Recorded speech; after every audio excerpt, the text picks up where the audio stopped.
على الظالمين وأشهد أن لا إله إلا الله ولي الصالحين وأشهد أن محمدا عبده ورسوله خاتم الأنبياء والمرسلين. نشهد أنه قد بلغ الرسالة وأدى الأمانة ونصح الأمة وجاهد في الله حق جهاده حتى أتاه اليقين،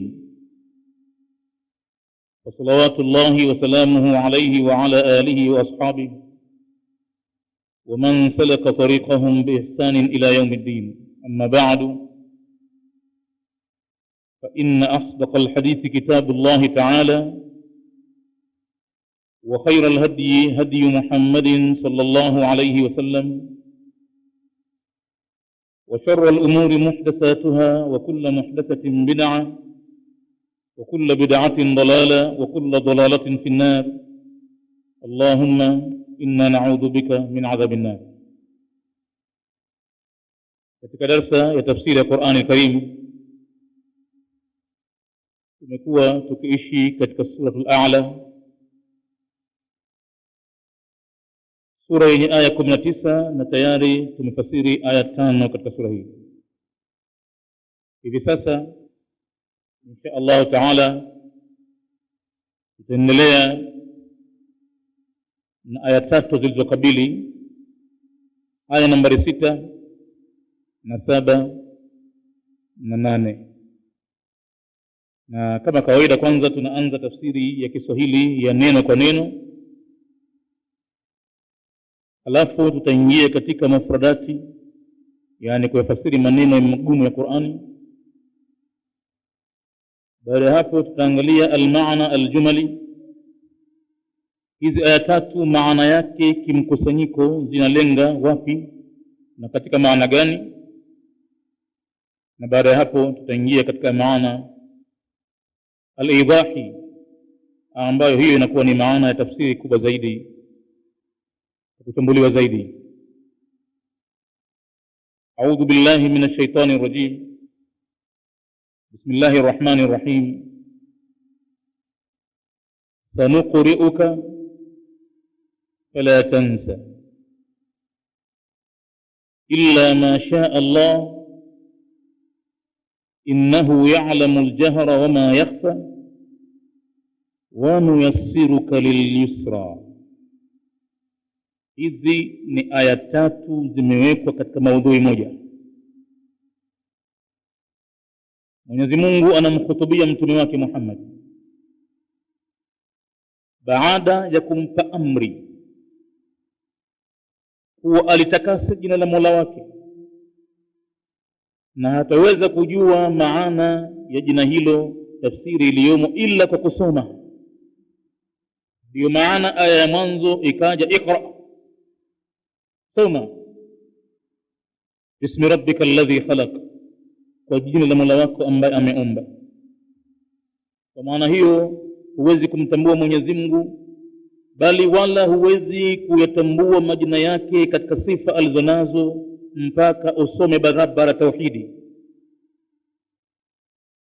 Basi baada ya kumpa amri kuwa atakase jina lake, jina ambalo sifa zake ni kadha kadha kadha kadha, kama tulivyoona katika sehemu hiyo ya mwanzo ya sura hii, sasa anamwambia sanuqri'uka, tutakusomea Muhammadi maneno haya matukufu ya Qur'an al-Karim, na tutakufundisha elimu mbalimbali, ijapokuwa wewe mwenyewe hujasoma na wala hujaandika kitu kabla ya hapo.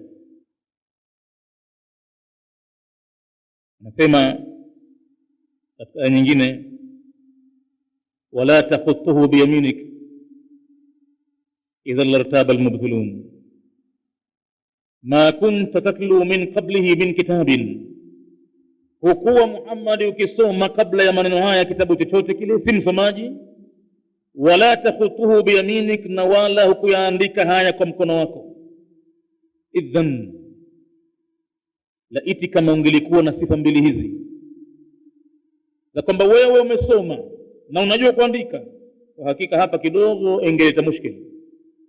lartaba almubtiluna, wangelifanya shaka wenye kuharibu, wangelifanya shaka wanaotaka kubatilisha kwa maneno haya si ya Mwenyezi Mungu na wewe si mtume wa Mungu, wangefanya shaka kubwa kwamba huyu mtu kwa kuwa amekaa katika masala ya kusomeshwa, basi kazi ya kuhifadhi ni kitu rahisi, kazi ya kuandika ni kitu rahisi, haya mambo ameandika kayapanga na hivi andanganya watu tu. Lakini moja katika muujiza mkubwa wa Qur'ani ni kwamba sanuqri'uka, wewe si msomaji na hujui kuandika, na wala maneno haya haikupatikana kama mtume alikuwa akikariri kutwa kucha.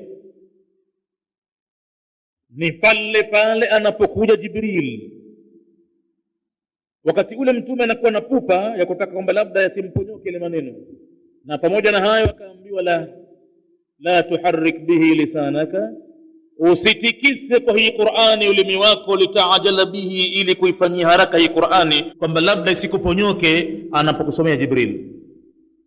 Inna alaina, kuisanya na kuisoma wewe ukaifahamu, tutakusomea. Fa idha qara'nahu, basi pale ambapo sisi tunaisoma Qur'ani hiyo kwa ulimi wa malaika wetu Jibril, fattabi' Qur'anahu, akishamaliza utafuata kisomo na wewe vile vile. Thumma inna alaina bayanahu, kisha ni sisi vile vile juu yetu kutoa bayana yake ya maana yake.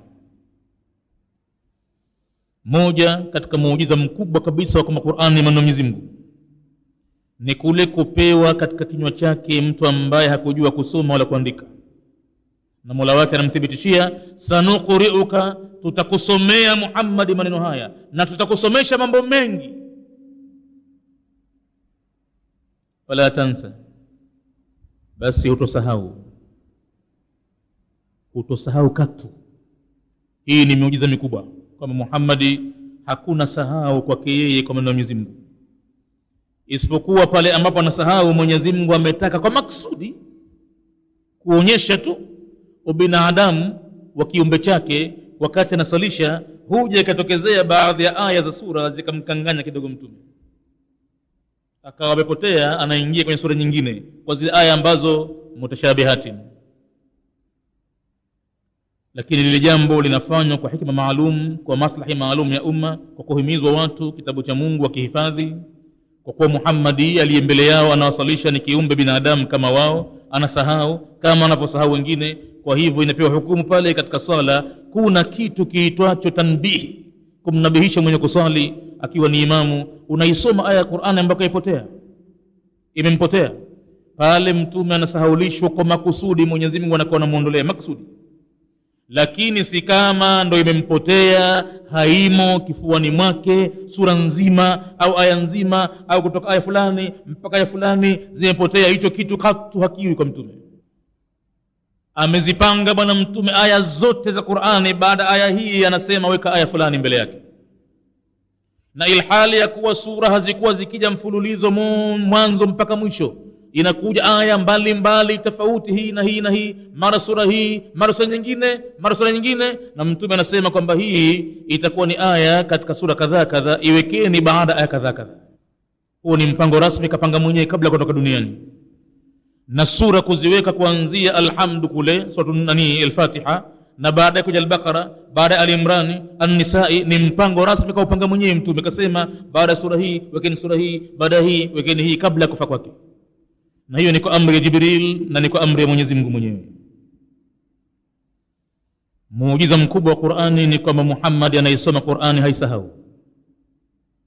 Ingelikuwa mambo haya ameyafanya mtu ambaye kabobea, akapelekwa chuo kikuu, amesomeshwa madrasa mbalimbali na anakaa kitako kikundi na watu, anadurusi, anaikariri mara kwa mara, hayo mambo yatakuwa si ajabu. Lakini ajabu kwa mtu ambaye hakusoma, ajabu kwa mtu ambaye hawezi hata kunote down kitu akaweka kidogo kama hii ni memory yangu, utajikumbusha aya kadhaa kadhaa, ina kitu kadhaa, hata mkono wake kuweka ukumbusho kidogo hivi. Ni kwamba kwenye chemba yake ya moyo ndo panakusanywa kila kitu. Sanuqri'uka, tutakusomea Muhammadi maneno haya na elimu nyingine mbalimbali. Fala tansa, basi sisi tunaweka ahadi kwamba wewe hutosahau. Illa, inawekwa istithna, anavusha Mwenyezi Mungu, sahau itakuwepo. Illa ma sha Allah, isipokuwa pale alipotaka Mwenyezi Mungu sahau. na sio sahau ya kuifuta kabisa kifuani, bali ni sahau ya kuonyesha ubinadamu alionao Muhammad, kama ilivyokuja katika aya nyingi za Qur'ani. Mojawapo, qul innama ana basharun mithlukum, Muhammad tangaza useme kwamba mimi ni binadamu kama nyinyi, nimezidi kwenu nyinyi mambo haya tu.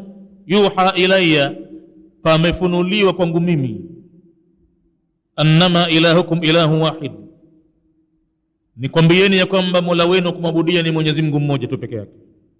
Hayo mambo nyinyi hamnayo, mimi ninayo. Nafunuliwa siri ya hawa, mimi hufunuliwa siri za wahi ambapo nyinyi hamfunguliwi. Hapo ndipo nilipozidi mimi. Lakini kuhusu binadamu sawa sawa, nimezaliwa mimi kutokana na baba na mama kama mnavyozaliwa nyinyi, na nimekaa tumboni mwa mama yangu kama mnavyokaa nyinyi, na nimekuwa na tabia kibinadamu kama mlizo nazo nyinyi. Naona njaa, nataka chakula, na baada ya kula napata haja ya kuondosha najisi katika mwili wangu, ndogo na kubwa, na halafu na tabia ya kusinzia, na tabia ya kulala, tabia ya kusahau, tabia ya kuumwa kama mnavyoumwa nyinyi, na moja kwa moja baadaye anapita katika njia za binadamu wote kuondoka duniani kwa kuonja mauti. Innaka mayitun wa innahum mayitun, wewe Muhammad utakufa na wao pia watakufa. Thumma innakum ba'da dhalika 'inda rabbikum tahtasimun, kisha baada ya hapo tena mbele ya Mola wenu mtashtakiana. Kesi itakwenda mahakamani mbele ya Mwenyezi Mungu. Lakini hapa wewe binadamu Muhammad utapita kibinadamu kama wengine. Kwa hivyo illa ma sha Allah, sahau yako ya ilmu hii, sahau yako maneno haya, ila pale alipopenda Mwenyezi Mungu usahau, ndipo utaposahau. Na sio sahau ya kujifuta kifuani, bali ni sahau ya kuonyesha ubinadamu. Innahu ya'lamu al-jahra, hakika yeye Mwenyezi Mungu anayejua yaliyodhahiri, yale mambo ambayo viumbe vyake wanayadhihirisha waziwazi, Mwenyezi Mungu anajua. Wama yakhfa, na yale ambayo yanafichikana kwa viumbe Mwenyezi Mungu anayajua, na yawe mbinguni ardhini anayajua. Sawa'un minkum man asarra alqawla, ni sawasawa miongoni mwenu aliyefanya siri neno, wa man jahara bihi, na yule ambaye kafanya dhahiri shahir, wa man huwa mustakhfin bil-laili, na yule ambaye aliyejificha ficha usiku, wasaribun bin-nahari, na hata aliyekwenda mchana. Kwa Mwenyezi Mungu ni sawa sawa. Kwa hivyo innahu ya'lamu al-jahra, yeye Mwenyezi Mungu anayejua dhahiri inayodhihirishwa na viumbe vyake, wama yakhfa, na anayejua iliyofichikana vile vile. Ndio maana pale atapotaka kukusahaulisha atakusahaulisha tu. Innahu ya'lamu al-jahra ma yakhfa. Na baada ya hapo wanuyassiruka, muujiza mwingine wa pili,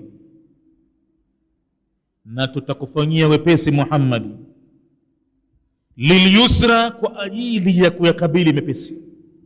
Tokea hapo hayo mambo ni mepesi, na sisi tutazidi kuifanya nyepesi. Wanuyassiruka, na tutakufanyia wepesi, lilyusra, kwenda kwenye jambo ambalo jepesi kabisa katika amri za Mwenyezi Mungu ya dini hii. Tokea hapo amri zenyewe nyepesi, na tutazidi kukufanyia wepesi. Mambo yote yatakuwa laini, unapita ukishinda tu. Qala Rasulullah sallallahu alayhi wasallam, inna hadha ad-din, inna ad-dina yusrun, hakika ya dini ni jambo jepesi. Walan yushadda ad-dinu, haitofanywa ngumu dini na mtu yoyote, illa ghalabahu, isipokuwa itamshinda yeye mwenyewe. Lakini chombo ni chepesi mno. Wanuyassiruka, na tutakufanyia wepesi, liliyusra, kwenda katika wepesi. Chombo ni chepesi kabisa. Hivi ndivyo Mwenyezi Mungu anavyotaka waielewe waumini dini hii, tena waitangaze, wawafahamishe wasiokuwa Waislamu kwamba hichi kitu jamani chepesi, njooni huko mliko nyinyi kuna mambo mazito. Mtume huyu ameletwa, wayadha'u anhum israhum wal aghlala, kuja kuwatulia watu mizigo yao na mapingu yao yaliyokuwa yamefungwa katika mambo ya dini, allati kanat alaihim, ambayo yalikuwa ni mzigo juu yao. Huko nyuma kama mtoto atakojoa kwenye nguo ya mtu najisi, yani basi hakukuwa na hukumu ya kuifua nguo au kuificha kwa maji, la, hukumu yake ilikuwa ni kuikata nguo ile, kwamba haifai tena kusaliwa na sio kuikosha. Jambo hilo nadhani kwa wakati wa leo na mapambano anayopambana nayo binadamu ya ugumu wa maisha, iwe dini bado imebakia vile vile, wataionaje watu dini? Kwamba najisi ikiingia kwenye nguo haifai kusaliwa mpaka ikatwe. Atakata mtu nguo ngapi? Na umaskini alionao. Kwa hivyo amekuja Nabii Muhammad yadau anhum, kuja kuondosha na kuiweka chini israhum, mambo yao mazito zito yaliyotwikwa, wal aghlal, na mambo ya mapingu yaliokuwa magumu, allati kanat alaihim, ambayo ilikuwa juu yao. Bali hata mali ya ngawira katika umma Muhammad imepewa halali kuitumia watu. Kitu hicho kilikuwa hakifanyiki, hakiruhusiwi kwa watu wa nyuma, na ulikuwa mzigo mzito. Watu walikuwa kikhini, walikuwa wakibana watu mali ya ngawira. Nabii Muhammad anasema urahisi niliokuja nao mimi, wa nuyasiruka lilyusra, na tutakufanyia wepesi katika jambo jepesi. Muhammad, dini hii nyepesi, hatuifanyia mtu ngumu ile tamshinda mwenyewe. Bwana Mtume anasema utitu khamsan, nimepewa mimi mambo matano, lam yu'tahunna ahadun qabli, hajapewapo matano hayo hata mmoja kabla yangu mimi katika mitume wa nyuma. Nabii Isa hakuwa nayo, Nabii Musa hakuwa nayo, Nabii Suleiman hakuwa nayo, kila mmoja alikuwa hakupata kitu hicho. Peke yangu nimehusishwa katika mambo matano. Katika matano haya anasema uhillat liyal ghanaim, imehalalishwa kwangu mimi mali ya ngawira. Na kabla mali ya ngawira, la manzo kabisa, nusirtu birru'bi, mimi nimenusuriwa na uoga kwanza. Hakuna uoga kwangu mimi. Na kama upo mathalan, ni upige mfano gani? Masirata shahrin, ni mwendo wa mwezi mzima. Mtu anapanda jumbo jet, anakwenda kwa mwezi mzima, chuma kinakwenda kwa mwezi mzima. Huko ndiko kama atafika safari yake baada ya mwezi mzima, basi huko ndiko ulikooga na mimi nilipo. Kwa ufupi, mtume alikuwa haogopi. Jambo la pili, ju'ilat liyal ardu masjidan, imefanywa kwangu mimi ardhi ni msikiti, wa turbatuha tahuran, na udongo wake ni chombo cha kujitahirishia, idha lam najidil maa, pindi itapokuwa hatukupata maji. Au daktari amemkataza mtu asitumie maji kwa jeraha alilonalo. Tena hata kama itafika miaka 10, mtu atatayamam kwa kuondosha hadathi kubwa ya janaba na hedhi kwa mwanamke na nifasi, ni kujipaka vumbi tu, na sio mchanga wenyewe. Anapunguza mchanga, vumbi kwenye uso na mikononi tu basi, sio kwenda kichwani wala miguuni. Na janaba imekuwa limeruhusiwa hapo. Tahara hiyo ni ya hukumu, anaweza mtu kuswali hata kwa miaka 10. Urahisi wa dini hii uko hivi. Na huko nyuma Mtume anasema hajapewa, lam yutahunna ahadun qabli, hajapewa yoyote kabla yangu mimi mambo haya. Urahisi mkubwa mno katika ibada. Tizama urahisi ulivyo, halafu mtu itamshinda na kwamba hakupata kuswali, na ile hali ya kuwa hata kama maji hakuna, basi vumbi itatosha kumfanya mtu afanye ibada. Hatakuwa na hoja yoyote kumjibu mtu kwa Mola wake, ya kuijibu kwa Mola wake kwamba yeye alishindwa kutekeleza ibada ya sala. Hatakuwa na kizingiti cha kupita, kwa sababu mambo yote mepesi kabisa. Ju'ilat liyal ardu masjidan, imefanywa kwangu mimi ardhi yote msikiti, ila mahala kama 7 hivi. Katika majaa ya taka haifai mtu kuswali. Katika machinjio ya wanyama panapochinjiwa haifai kuswali. Wanapokogeshwa wanyama haifai kuswali. Katika mazizi ya wanyama haifai kuswali. Katikati ya njia wanapita watu haifai kuswali. Juu ya paa la Kaaba vile vile haifai kuswali mahala kama humu. Lakini ardhi yote ni msikiti. Watu wa nyuma ilikuwa lazima wapate nyumba ya kufanyia ibada, lazima wapate kanisa, lazima wapate hekalu. Katika Uislamu popote unaweza kumwabudu Mola wako, popote pale, ulikuwa kondeni au popote pale, njiani. Kama chombo ni chako mwenyewe, unasimamisha chombo chako, unaweka chini, unasimama, popote pale unaswali, na swala yako ni sahihi. Huu ni urahisi wa dini hii. Tokea hapo dini yenyewe nyepesi, na sisi wanu yasiruka, tutazidi kukufanyia wepesi, lil yusra, kwenda katika wepesi. Na mchanga wake, vumbi lake ni chombo cha kujitahirishia. Wepesi huu Mtume anasema wa uhillat liyal ghanaimu, na imehalalishwa kwangu mimi mali ya ngawira, kuitumia ni halali. Tunagawana na masahaba, tushakwenda vitani, vita vya jihadi baina ya waumini na makafir, tumewashinda maadui zetu, wameacha mali zao, tunachukua mali zile, ni halali, na tutagawana, tutumie, kila mmoja atumie huru anavyotaka mwenyewe. Ikiwa ni wanyama tutagawana, ikiwa ni dhahabu tutagawana, ikiwa fedha tutagawana, ikiwa vyakula tutagawana. Watu wa nyuma ilikuwa si halali kwao mali ya ngawira. Wakenda vitani, wakishinda vita, mali yote ya ngawira inakusanywa na inawekwa pahala penye uwanja uliokuwa mkubwa kabisa. Wananyenyekea kwa Mwenyezi Mungu na muomba Mwenyezi Mungu akubali jihadi yao, isiyekuwa wafanya jambo ambalo wameharibu ndani yake. Basi kukubaliwa kwa jihadi yao ni kuja moto ukateketeza mali ile, ina maana kwamba aljihadu makbulun. Na kama hukuja moto, basi kulikuwa na khiana, bado kuna mtu kaficha mali ya ngawira, moto hauji kula mali ile, na ilikuwa hawaruhusiwi kuchukua mali ya ngawira.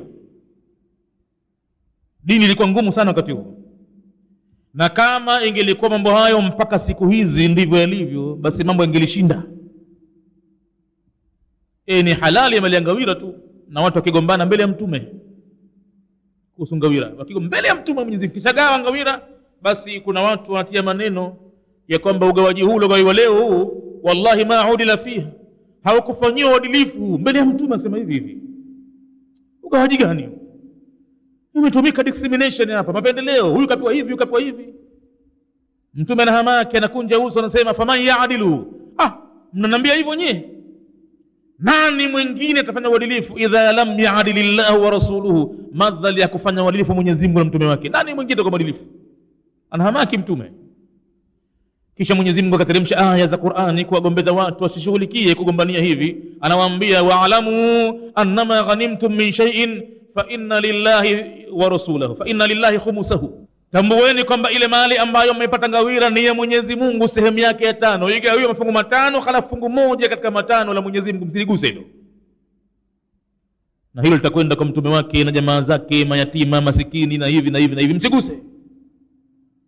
Akasema tena Mwenyezi Mungu ma afa Allahu ala rasulihi minhum fama awjaftum alayhi min khailin wala rikabin, kile ambacho Mwenyezi Mungu amekitoa hidayah kumpa mtume wake katika mali iliyopatikana vitani, katika vile vita ambavyo havikupiganwa, maadui wamekwenda mbio, wameacha mali, mkachukua kwa urahisi.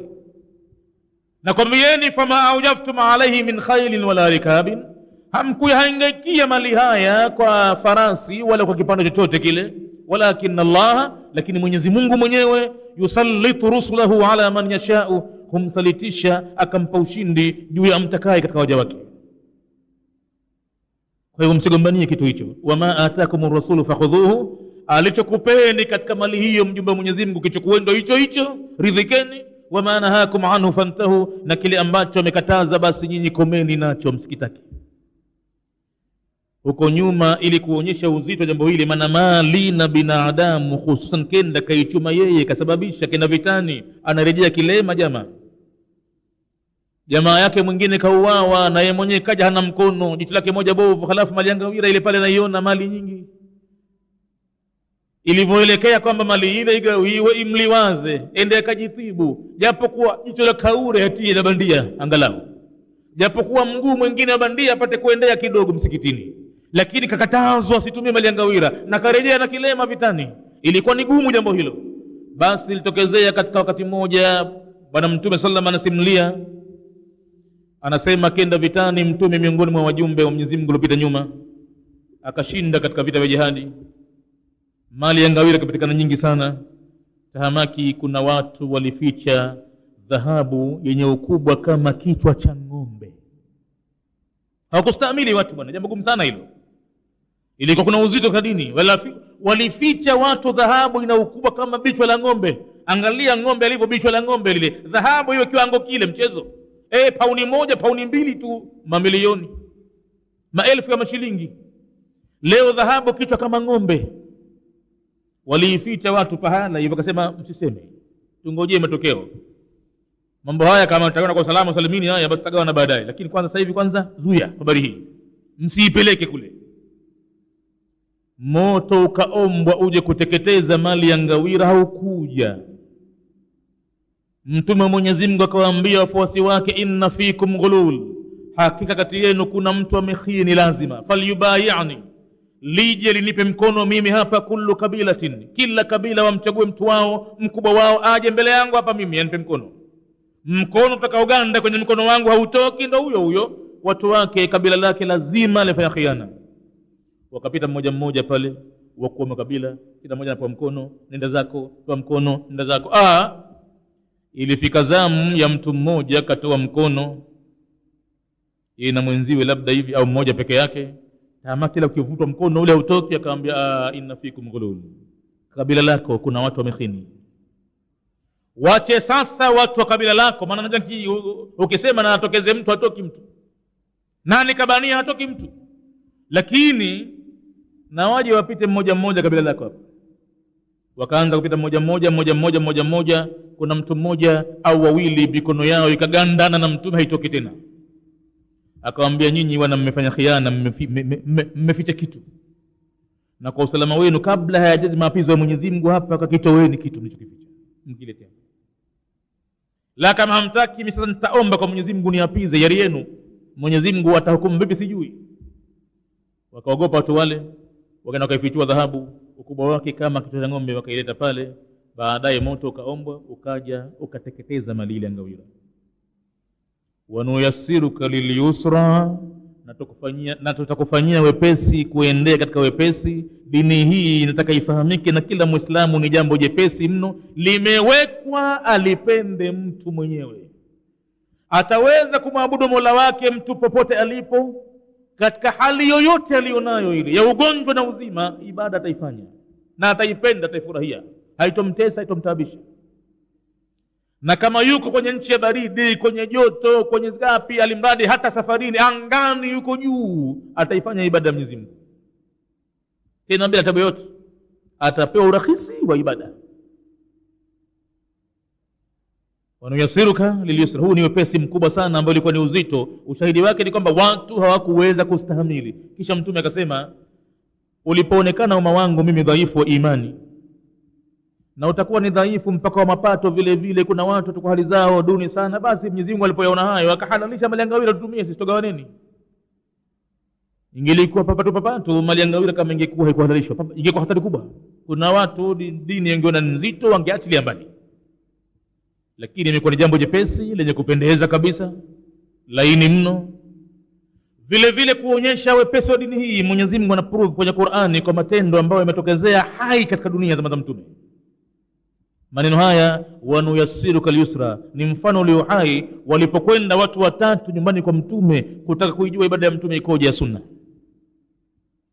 wakaza Mtume wakamfahamisha, wakawafahamisha kwamba Mtume sala zake asali hivi, analala hata ikibakia akhiri laili, thuluthi moja usiku anatumia hivi, anafanya ibada. Haya, kufunga kwake anafunga vipi sunna? Kufunga kwake Mtume anafunga katika mwezi, anafunga sana siku nyingine, mpaka tunasema labda mwezi huu inaonekana kama kwamba hatakula mchana. Mara tunamwona ghafla kula mchana karibu na kumalizika mwezi huu, na siku nyingine anakula mchana mwezi mzima, zibaki siku chache 5, 6, 7 hivi, tunasema labda mwezi huu hatofunga kabisa Mtume. Tunaona ghafla anafunga, ndio iko funga yake Mtume hiyo. Wale watu hawakuridhika, wakaona kama Mtume anafanya hivyo, aina nahnu minan nabii, tuko wapi sisi kwa Mtume Mwenyezi Mungu? Utatulinganishaje kwa Mtume sisi? Yeye ana nafasi kwa Mola wake, kaambiwa waziwazi, liyaghfira laka Allahu ma taqaddama min dhanbika wa ma ta'akhkhara,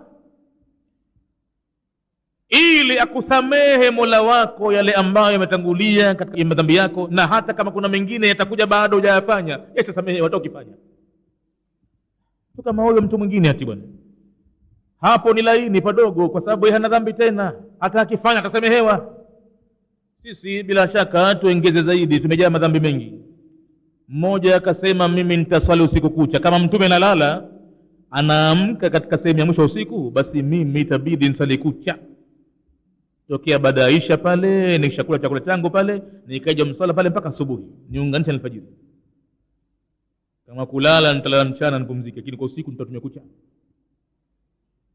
Mwingine akasema na mimi itabidi nifunge maisha sasa, kama mtume anafanya hivyo basi mimi itakuwa kila siku mimi ninaamka na saumu ya sunna. Hatuwezi kulingana na mtume sisi, yeye mtume shasamehewa.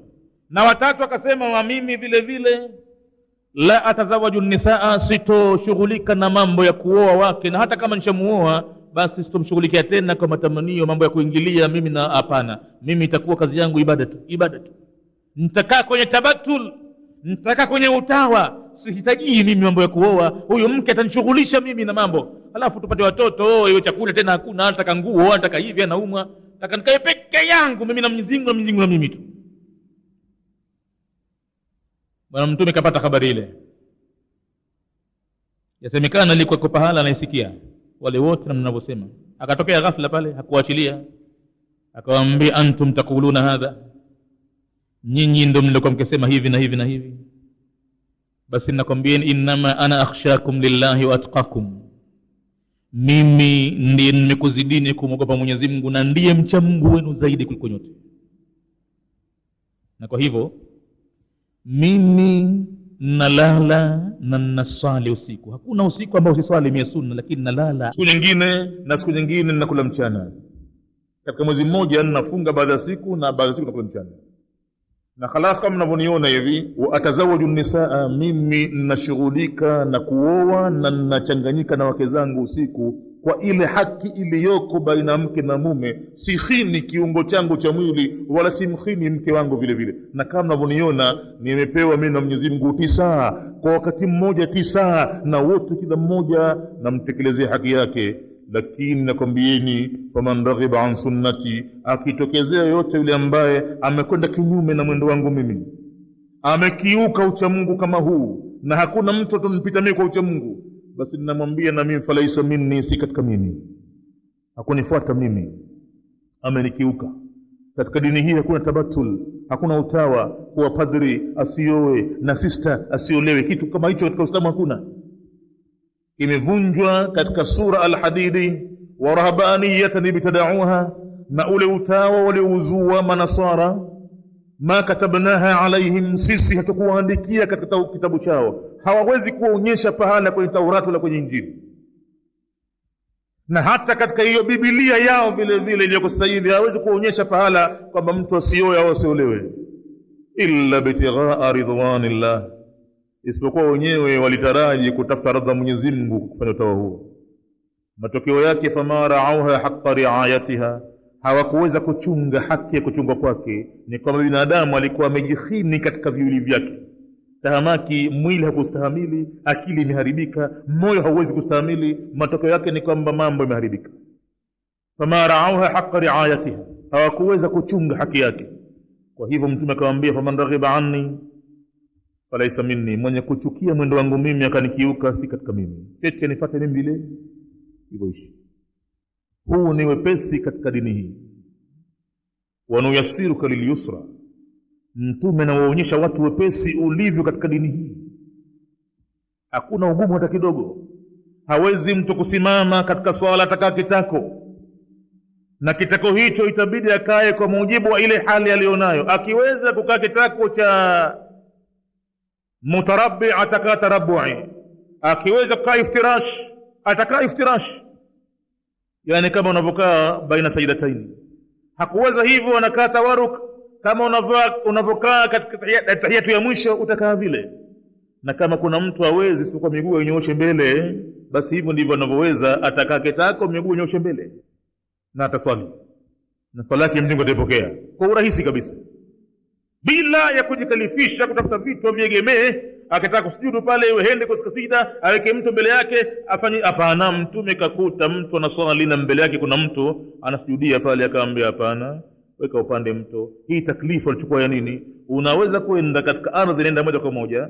Huwezi kwenda katika ardhi hapo hapo ulipokaa kitako, inama kidogo shingo yako, inua kidogo sijida yako, utaijalia kuwa inainama chini zaidi kuliko rukuu yako. Hakika wanu yasiruka, hivi ndivyo Uislamu ulivyoletwa, na hivi ndivyo watu wautambue. Na wanapoutangaza wasiutangaze wakawaonyesha watu kuwa ni kitu kigumu sana hichi.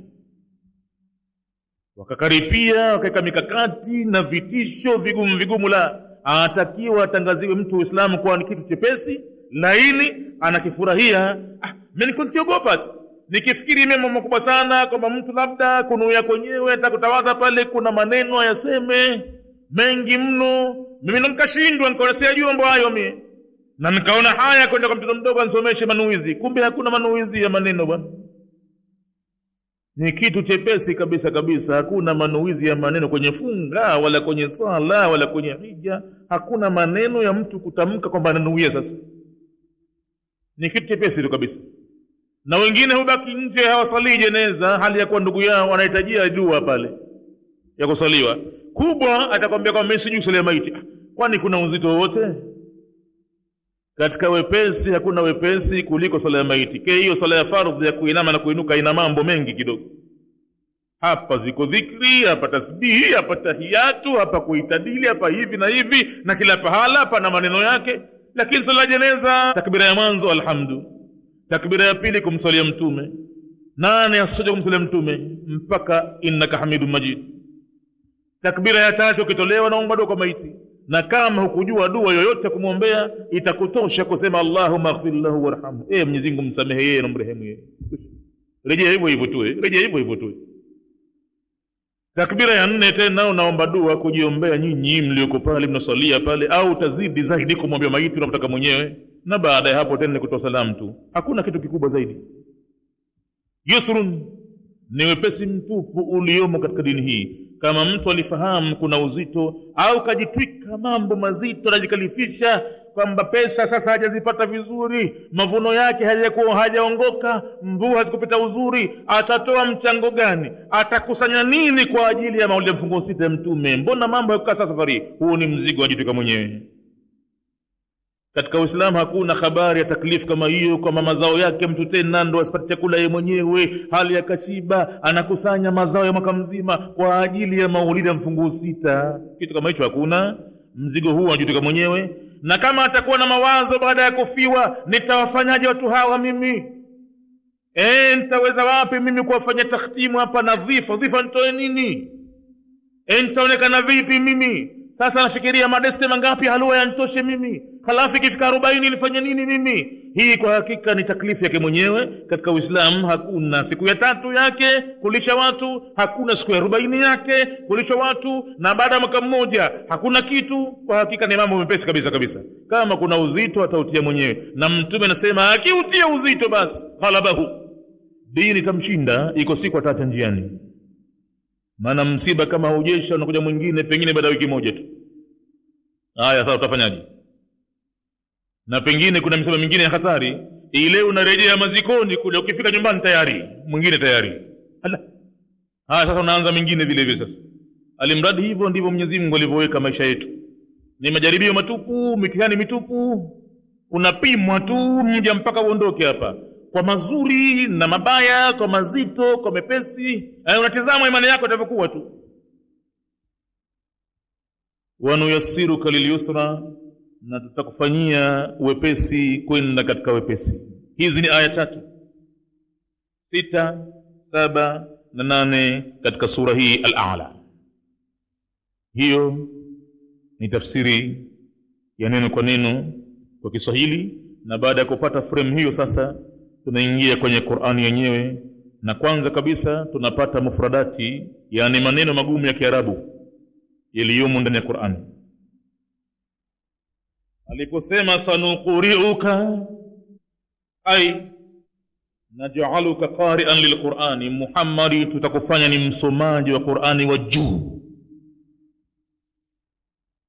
Uisomapo Qur'ani hii Muhammad, hataweza mtu kabisa kukupa kichogo akaziba masikio. Hayo maneno sisi tumekusudia hasa kuyachomeka katika moyo wako na tuyapitishe katika ulimi wako. Tutakufanya msomaji qari. Sanaj'aluka qari'an, tutakufanya Muhammad uwe ni msomaji lilqur'ani alkarim, wa Qur'ani hii tukufu. Sanuqri'uka, tutakufanya uwe msomaji. Na naam, waliofaidi bwana waliokuwa kiswali nyuma ya Muhammad sallallahu alaihi wasallam, ama kwa hakika wamefaidi. Maana kakusudiwa yeye. Qur'ani inatoka kwenye kinywa, sijui umethilishi unasikia kitu gani. Na kama utamuona pale kukabili uso wake anayesoma Qur'ani, utadhani kwenye mdomo wake kumepangwa dhahabu, almasi au lulu, jinsi ya kile kinywa kilivyokaa na meno na ulimi, namna ya harufu zinazotoka kinywani anapotamka tu. Lakini pamoja na hayo, yeye mwenyewe alikuwa anapenda kuisikiza Qur'ani kwa mtu mwingine asome kuliko yeye. Na masahaba wakitaajab mtume anapoambia soma nikusikilize. Aba Abdurrahman Abdullah bin Mas'ud alipata heshima hiyo kwa mtume. Soma ya Aba Abdurrahman, ikra. Aba Abdurrahman anamwambia nisome mimi na hali ya kuwa alaika unzila, juu yako Muhammad imeteremshwa. Nikisome kitu gani mimi? Usome wewe bwana mtume, tukusikilize sisi. Tukopie qiraa yako, unavyosoma, unavyosimama, unaondoka wapi, unakwenda wapi, tukopie sisi. Mtume anambia hapana, mimi napenda kuisikiliza Qur'ani ikisomwa na mtu mwingine. Mapenzi yake mtume anaumia zaidi pale anaposoma mwingine. Na ndio ndivyo Qur'ani ilivyo. Wewe mwenyewe watu wanasema kwamba urekodi qiraa yako huoni kama unasoma chochote, lakini akisoma mtu mwingine ndio na raha zaidi. Ndivyo ilivyo. Na mwingine hawezi kujijua kama anasoma vizuri, anapenda kwa mwingine vile vile amsikie. Hivi ndivyo ilivyo maneno haya. Basi waliofaidi waliokaa nyuma ya Muhammad wakawa ndani ya swala, wafikirie masahaba walikuwa vipi. Mtume kakaa mbele anasoma Qur'ani na alikuwa haondoi njiani. Basi Bibi Aisha anasema qiraa ya mtume ilikuwa mufassaratan, ni yenye kufasiri, yenye kufasiriwa, au mufassiratan, inafasiri harfan, harfu moja moja na kaupano, unajua kasa hiyo inakuja kitu kadha kadha na hiyo kitu kadha kadha. Hakukuwa na mambo ya kuondoa njiani, hapana. Kana yamudu, alikuwa anaweka sawa sawa mada kiasi chake cha mbili. Bismillah, haiko bismillah, hapana, Allahi arrahmani arrahim. Kila kitu nakipata pahala pake. Shada unaipata pahala pake, hutii wasiwasi kwamba nimesikia shada imetoka au kitu kingine. Unasikia kitu hakika. Anasema Bibi Aisha kama anasoma alhamdu kwenye sala mtume, hajapatapo mtume kwenye maisha yake kuchanganya aya mbili pamoja. Kwa mfano, alhamdulillahi rabbil alamin arrahmanir rahim, hajapata kufanya hivyo. Kana yaqifu inda ruusil aya, alikuwa anasimama kwenye vichwa vya aya. Alhamdulillahi rabbil alamin, yakif. Na hivyo ndivyo anavyokwenda kila aya, anasimama katika ruusi aya. Ndio qiraa yake mtume ilivyokuwa hivyo. Na hata kwenye mashafu ndio vile vile, inakwenda Qur'an nzima, kila penye kitu aya imekwisha anasimama. Basi sanuqri'uka ay naj'aluka qari'an, tutakufanya Muhammad ni msomaji lilqur'ani wa qur'anihi. Na aliposema fala tansa ay fala tansahu bal nahfadhuhu, fala tansahu bal tahfadhuhu, hutosahau bali utahifadhi. Tumekukusudia na utaweza kabisa, usiogope. Sura 114 tutaziweka kifuani na hutosahau. Na hivyo ndivyo alivyokuwa Muhammad kweli. Sura 114 ziko kifuani kwake. Utafikiri anafungua chapter baada ya chapter, utafikiri anaangalia hivi anaposoma. Msafu uko mbele ya macho yake, uko ndani ya moyo wake, anauona hivi hivi, kwa sababu Mola wake amempa ahadi, sanuqri'uka, tutakusomea, tutakufanya uwe msome Qur'ani, fala tansa, na wala hutosahau, bal tahfadhuhu, bal utahifadhu. Na aliposema wanuyassiruka lilyusra, alyusra a'malul khairi allati tuaddi ila alyusri, ni matendo mema ambayo yanapelekea kwenye wema siku zote. Wanuyassiruka, tutakufanyia wepesi, lilyusra, kuyakabili mambo ya kheri ambayo siku zote mambo ya kheri mema haya unapoyatenda basi yanapelekea mtu kwenda katika wepesi wa mambo yote duniani na akhira vile vile. Ukiona mambo magumu, mambo mazito, mambo yameharibika maisha, ingia kwenye taa. Taa itakufanya kila kitu kiwe simple katika maisha. Hutojaa, hakuna mzigo katika mgongo. Ukijitenga na ibada basi umekwisha. Kila kitu kizito, kila kitu kizito. Lakini unapoingia kwenye taa itakulea, taa itakusogeza, roho yako itakuwa katika ibada ya sala, dhikri zitakupeleka pahala pengine, utaanza kuona kidogo kidogo mambo yanasafika, na lilokuwa zito haliumkiniki sasa linayumkinika, na hujali kitu bwana. Utakuwa unaweza kusubiri mizigo mikubwa mikubwa kwako wewe kama kanda la usufi tu, kwa mwingine anakuona kama mtu kachukua shehena kubwa, kumbe upuzi mtupu tu kwako, kwa sababu ibada, mambo mema yamekulea, yamekufanya uwe namna hii ya kupata mufradati yaliyomo maneno magumu kwenye Qur'ani, kwenye aya tatu hizi. Sasa tunaingia katika al-maana al-jumali, maana ya kijumla katika aya tatu hizi. Kijumla aya tatu hizi, baada an amara rasulahu bitasbihi ismihi, baada ya Mwenyezi Mungu kumwamrisha mjumbe wake kwa kulitakasa jina lake. Mwanzo wa sura sabbih isma. Wa'allama ummatahu, na vile vile akaufundisha umma wake al-ma'muratu, mambo ambayo yameamrishwa bi amrillahi lahu, amri za Mwenyezi Mungu kwa yeye mtume. Kaifa yumkinuha, vipi itayumkinika umati huo, vipi utaweza umati huo, an ta'arifa al-isma, kulitambua jina alladhi ambalo tusabbihuhu, inalitakasa umati huo, ala nahwi ma dhakarnahu, kanamna ambayo tumeitaja nyuma maelezo yake, ala nahwi ma dhakarna. Wala yukammilu dhalika, na wala Muhammad hataweza yeye wala umati wake kufanya hivyo illa biqiraati, isipokuwa kwa kusoma sana. Hawezi kukamilisha kumsabihi Mwenyezi Mungu au kusabihi jina la Mwenyezi Mungu, hawezi mtu kufanya hivyo kapata sawa sawa, illa biqiraati ma unzila, isipokuwa kwa kujitahidi kusoma sana yale mambo ambayo yameteremshwa alaihi, juu yake mtume, min alqur'ani, katika kitabu cha Qur'ani. Lazima asome sana Qur'ani, ndipo atapokuwa ataweza kumjua Mwenyezi Mungu na kumsabihi vyema. Na dhikri kubwa zaidi, tasbihi kubwa zaidi ni qiraati al-Qur'an, ni kusoma Qur'ani. Utapokuwa unasoma Qur'ani, basi ni dhikri kubwa unafanya wakati huo. Lakini hiyo unasoma vyema, unasoma unalipa makharij al-hurufi, unalipa vituo, unalipa kila kitu, angalau unaelewa Qur'ani maana yake. Uondoke pahala ovyo ovyo, ukisimama unaweka kisimamo ambacho kimejuzu, si kama unayakatakata maneno mizingu ovyo ovyo. Fakana hadha mud'atun ila shiddati hirsihi, ilivyokuwa hawezi mtume wala umati wake kumtakasa Mwenyezi Mungu au kulitakasa jina la Mwenyezi Mungu ila kwa kuyasoma yale ambayo yanateremshwa juu yake. Ili jambo lilisababisha likapelekea ila shiddati hirsihi, kwenye ugumu wa pupa yake mtume sallama, ala hifdhihi, ya kutaka kuhifadhi Qur'an hii upesi upesi, kwa sababu hawezi kumjua Mungu yeye mwenyewe Muhammad, hawezi kumtakasa, hawezi kumzabihi vilivyo ila kwa kuyasoma. Kwa hivyo alikuwa anaogopa isije ikawa imemponyoka, alikuwa na pupa ya kuhifadhi. Akija Jibril akimsomea Qur'ani, basi ilikuwa anamfuata mbio mbio pale mpaka akakatazwa, usifanye hivyo, sifanye hivyo, sisi tumekusudia kukusomea Qur'ani hii na tutakufanya msome Qur'ani hii.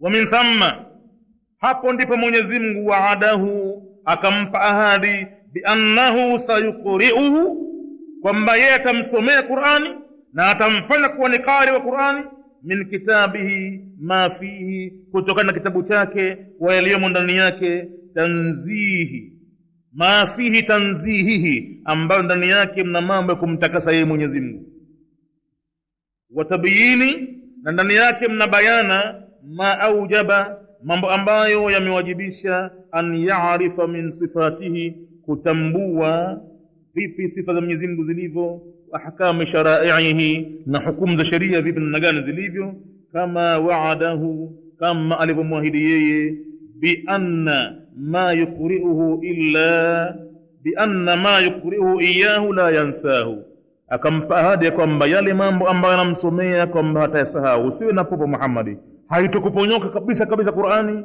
Tumekukusudia uwe mtume wetu, na mpaka kazi hii imalizike, mpaka wahi umalizike, ndo sisi tutakuondoa duniani. Hichi kitu tutakuwa nacho kifuani moja kwa moja. Hiyo ndiyo maana ya kijumla katika aya hizi tatu. Na sasa tunaingia katika al-maana al-idahi, tafsiri sasa ya uwazi, ya kuingia katika fani za kuzama kidogo kwenye Qur'ani, kujua kidogo faida zake zilizomo.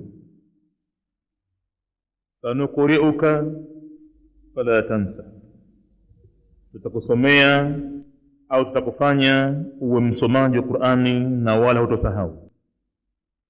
Maneno haya, sanunazzilu alayka kitaban, kwa maelezo ya kina, tutateremsha juu yako Muhammad kitabu, taqra'uhu, na wewe utakisoma kitabu hicho, pamoja na kuwa hujui kusoma, pamoja na kuwa huwezi kuandika wala huwezi kusoma kilichoandikwa.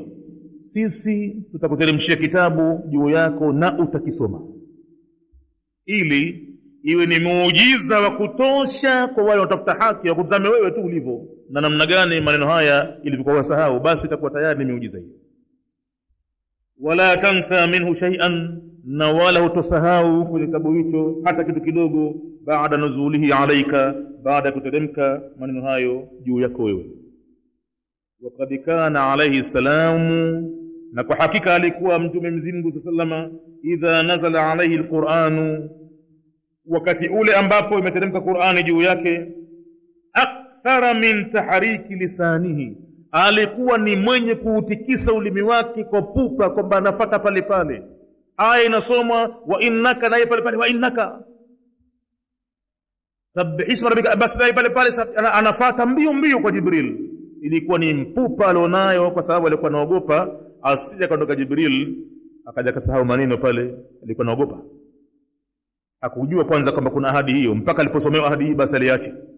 Alikuwa anamwacha Jibril asome mpaka amalize, alafu baadaye Jibril haondoki kwanza, anaambia soma na wewe, anamsikiliza. Kama pako pahala kavuta sivyo au kafanya sivyo, anamwekea sawa mpaka hakikishe kwamba anaisoma aya vilivyo. Jibril hapo anaambia sasa tayari imetimia. Basi makhafatan, alikuwa akifanya hivyo mtume kukuogopea, an yansahu, kwamba ataje kuisahau. Fawaada au fawuida, akahidiwa hapa bi annahu la yansahu, kwamba aache pupa hiyo na wala hatasahau. Wa nahwu al-aya, na mfano aya kama hii, wala ta'jal bil qur'ani, na wala usifanye haraka kwa Qur'ani hii. Mfano pamesema pale pengine vile vile, wala ta'jal bil qur'ani min qabli an yuqda ilayka wahyu, usiharakishe Qur'ani Muhammad kabla ya kumalizika wahi wake kwa Jibril kukusomea. Wacha kumfuata mbio mbio wewe. Wakul, kitakiwacho kwako ni kusema tu kila mara, rabbi zidni ilman, e Mola wangu nizidishie ilmu. Hili kitu kwa hakika omba kwa Mwenyezi Mungu. Unapoomba unafanya ibada, na Mwenyezi Mungu anaridhika sana mdaki kumuomba, hususan anapoomba kitu ya ilmu. Unaomba kitu kikubwa kwa Mwenyezi Mungu kuliko ulipoomba kitu chochote. Uliposhikilia kwamba upewe ilmu, unaomba mambo makubwa. Mwambie Mola kila mara, Allahumma faqihni fi din wa alim ta'wil tafasir, nifundishe dini nifahamu, nifundishe tafsiri ya Qur'ani na tafsiri ya maneno mtume nifahamu vizuri. Hicho ni kitu cha kuomba. Alimna ma yanfa'una, tufundishe Mwenyezi Mungu yale ambayo yako tunufaisha. Halafu tutafundisha hayo, wanfa'na bima 'allamtana, na utunufaishe kwa hayo tufundishe. Halafu wazidni ilman, tuzidishie, au ikiwa peke yako zidni, na ikiwa ni wengi wazidna ilman. Hiyo ni dua kubwa, na mtume anaambiwa ndani ya Qur'ani, wala ta'jal bil Qur'ani min qabli an yuqda ilayka wahyu, na wala usiharakishe Qur'ani kabla ya kumalizwa wahi wake kwako wewe. Waqul, huwa unasema Muhammadi, rabbi zidni ilman, Mola wangu nizidishie ilmu. Hujapata kuomba kitu kikubwa kuliko ulipoomba elimu. Umri wako wote ulionao omba zaidi elimu. ilmu haijafikia pahala kwamba wewe basi tena usiombe mpaka ufike kaburini, lakini madamu hai omba ujue, kila siku ujue zaidi, kila siku ujue mpya mpya. Na kama hukuweza kufungua vitabu, na kama hukuweza kukamata kalamu, basi nakutosha wewe kukaa kitako pahala panaposomwa ilmu usikilize tu. Tayari ni njia moja wapo ya mawasiliano hiyo ya kutaka ujue vile vile. Huku unaomba lakini sio dua tupu, unakwenda angalau mle mwahala wanamekaa kitako watu wanazungumza taaluma, unakaa unasikiliza kwa makini kabisa. Basi pengine huyo msikilizaji anaweza kuwa ni mwenye kufahamu vizuri zaidi kuliko msomaji wa kawaida. Kila mmoja Mwenyezi Mungu amempa fahamu yake na wepesi kufahamu. Lakini hii dua kwa hakika mtume kama kaambiwa hivyo, basi muislamu mwingine anakuwa ni aula zaidi. Wa qul rabbi zidni ilman, na useme Mola wangu nizidishie ilmu. Wa khulasatu dhalika, na ufupi wa marejeo kwa mambo hayo, inna sanashrahu sadraka, kwa ufupi sisi tutakifungua kifua chako. Katika haya maneno sanuqri'uka fala tansa, kwa maelezo mengine sisi tutakipanua kifua chako tukifungue. Kama kimejibana pahala, kama kina dhiki, kama kina ujinga, kama kina uzito kufahamu vile vile na kuhifadhi, tutakifungua kifua chako. Sanashrahu sadraka, tutafungua kifua chako. Wa nuqawwi dhakirataka, na tutatia nguvu kumbukumbu yako, utakuwa na kumbukumbu ya ajabu kabisa isiyosahaulika. Wa nuqawwi dhakirataka, tutaweka nguvu kwenye kumbukumbu yako. Hatta tahfadhahu, mpaka utahifadhi Qur'ani yote nzima. Bisamaihi maratan wahida, tena kwa kuisikia mara moja tu aya, au zimeshuka aya 10 au 30 au 40 au sura nzima, mara moja tu Jibril akikusomea, basi sisi tutabandika kwenye kifua chako sawa sawa. Thumma la tansahu ba'daha abadan, kisha hutosahau baada ya kusomewa mara moja milele. Hiyo ikawa ni miujiza yake mtume.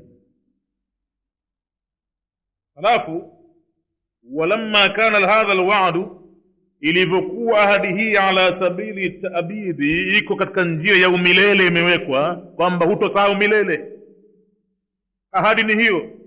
Yuhimu anna qudratahu ta'ala la tas'u taghyirihi, pengine patatuhumiwa hapa ya kwamba kudra yake Mwenyezi Mungu hapa alipoiweka la tas'u taghyirihi, labda haina wasaa wa mbadiliko, itakuwa mambo ndio hivyo hivyo na hivi na hivi. Akaja kaondosha Mwenyezi Mungu mushkili huo. Jaa bil istithnai, kaja kitu cha kuvusha pale. Faqala, akasema illa, isipokuwa. Sanuqri'uka fala tansa, illa, isipokuwa ma shaa Allah, pale ambapo Mwenyezi Mungu amependa, au kile ambacho Mwenyezi Mungu amependa kusahulisha.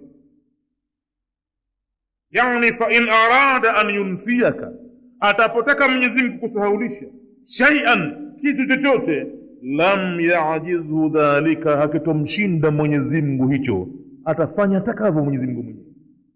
Akiamua kufuta hukumu ya aya isifanye kazi, ataifuta na isahaulike. Anasema kwenye Qur'ani sura al-Baqara, ma nansakh min ayatin au nunsiha illa na'ti bi khairin minha au mithliha.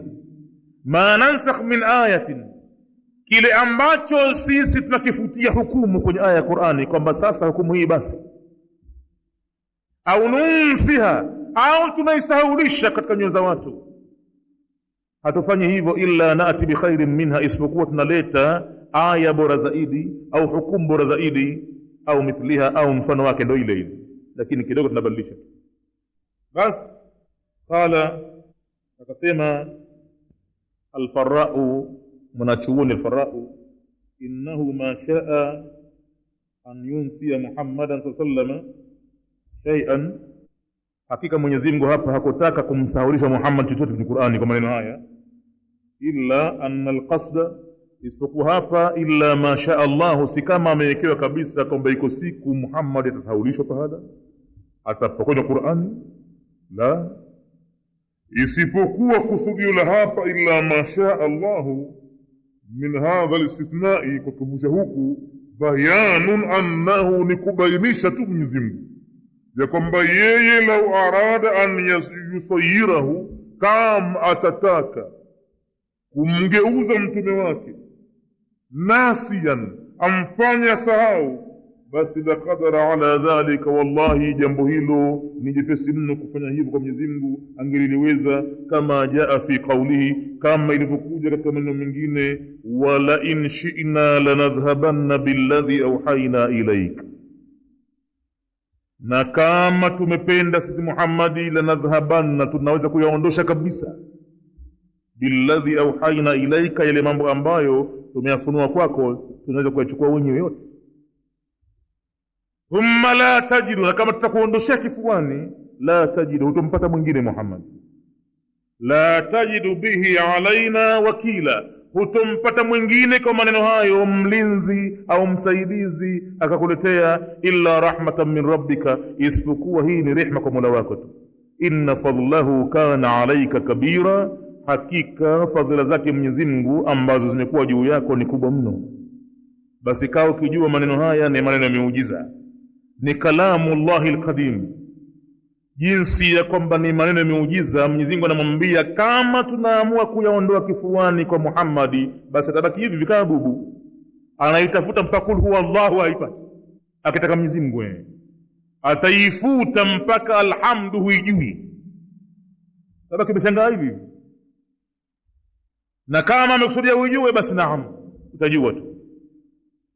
Illa rahmatan min rabbika, hii isipokuwa ni rehema ya Mola wako tu. Inna fadlahu kana alayka kabira, fadhila za Mola wako Muhammad ni kubwa sana kwa kukupa maneno haya kifuani mwako.